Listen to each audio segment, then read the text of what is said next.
السلام عليكم، مرحبا بكم في فيديو جديد.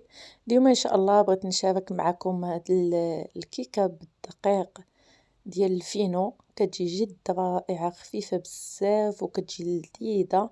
نتمنى تجربوها وتنال اعجابكم. الى عجبتكم كالعاده غادي نقول لكم بارطاجيوها مع الأصدقاء ديالكم، خليو لايك الفيديو واشتركوا في القناة وفعلوا الجرس باش توصلوا دائما بكل ما هو جديد.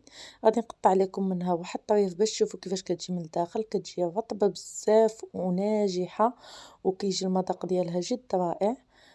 نخليكم مع المقادير وطريقة التحضير وفرجة ممتعة. بالنسبة للمكونات ولا المقادير اللي غادي نحتاجو باش نوجدو هاد الكيكة، غادي نحتاج جوج الخميرة ديال الحلويات، عندي 4 العلب ديال البيرلي طبيعي بدون سكر، غادي نحتاج كاس ديال السكر سنيدة، كاس ديال الزيت، وغادي نحتاج كاس ونص ديال العنبة ديال الدقيق ديال الفينو. غنحتاج ايضا 4 الحبات ديال البيض يكونوا بحار ديال المطبخ. نبداو على بركة الله. في واحد الاناء غنوضع الحبات ديال البيض اللي كيف ما سبق لي وقلت لكم يكونوا بحرارة ديال المطبخ. ضروري نضيف عليهم واحد القريصة ديال الملحة، وغادي نضيف ليهم واحد الكاس ديال السكر سنيدة. غادي نحرك البيض مع السكر بالضرب الكهربائي ولا باستعمال الخلاط اليدوي. نستمر في التحريك حتى يولي اللون ديال الخليط في الابيض، ومباشره غادي نبدا نضيف الكاس ديال الزيت وانا كنطرب. كنضيفو بحال الخويط وكنبقى كنخلط في هاد المكونات حتى تندمج مزيان. ملي غتندمج هاد المكونات غنضيف 4 العلب ديال ياغورت بيرلي طبيعي بدون سكر، يعني جبن يكون طري. تقريبا في كل علبة 80 غرام.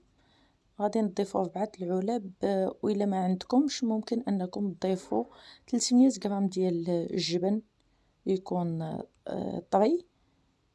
تقريبا كتجي واحد 4 المعالق كبار عامرين ولا 5، وكتحركوا غير واحد التحريكه خفيفه بين ما يندمج لكم الجبن مع الخليط. وغادي نضيفوا 2 ساشيات ديال الخميره ديال الحلويات، ضروري تغربلوهم حيت كيف ما كتلاحظوا كيبقاو ضروري دوك الحبيبات ديال الخميره. وغنضيف كاس ديال دقيق الفينو،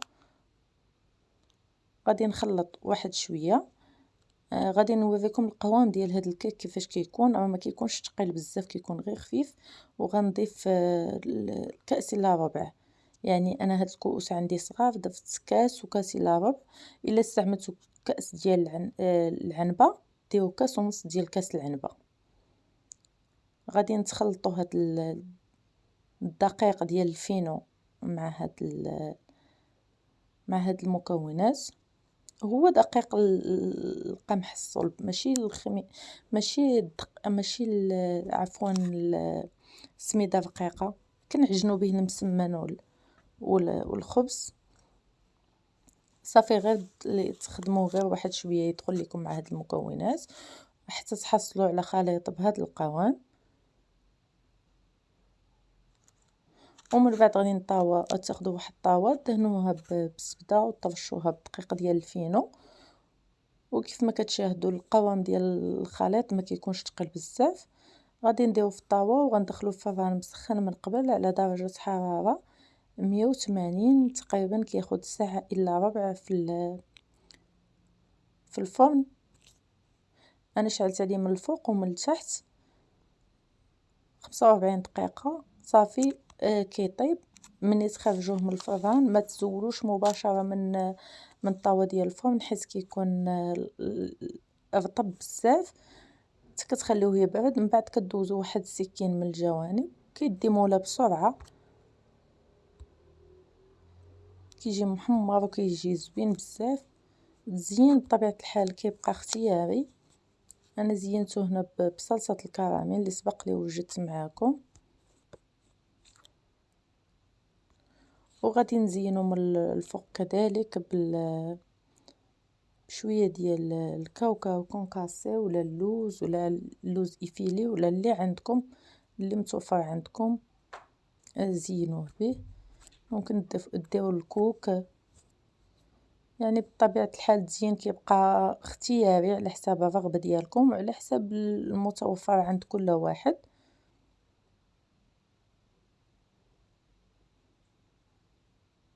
غير هو بالنسبة للكاوكاو ولا اللوز كيعطي واحد المذاق زوين لهاد الكيك، كيجي كيك رائع وكيجي خفيف ورطب وكيجي ناجح 100%. غير احترموا المقادير والمكونات، اكيد غادي نتحصلوا على نتيجة رائعة. نتمنى الوصفة ديال اليوم تكون نالت اعجابكم. الى عجبتكم ما تنسوش بارطاجيوه مع الاصدقاء ديالكم، تخليوا لايك الفيديو واشتركوا في القناة وفعلوا الجرس باش توصلوا دائما بكل ما هو جديد. كنشكركم على المتابعة وعلى الدعم المتواصل ديالكم. تلاقاو ان شاء الله في وصفة جديدة وفي فيديو قادم، وما تنسوش تجربوا الوصفة. والسلام عليكم ورحمة الله تعالى وبركاته.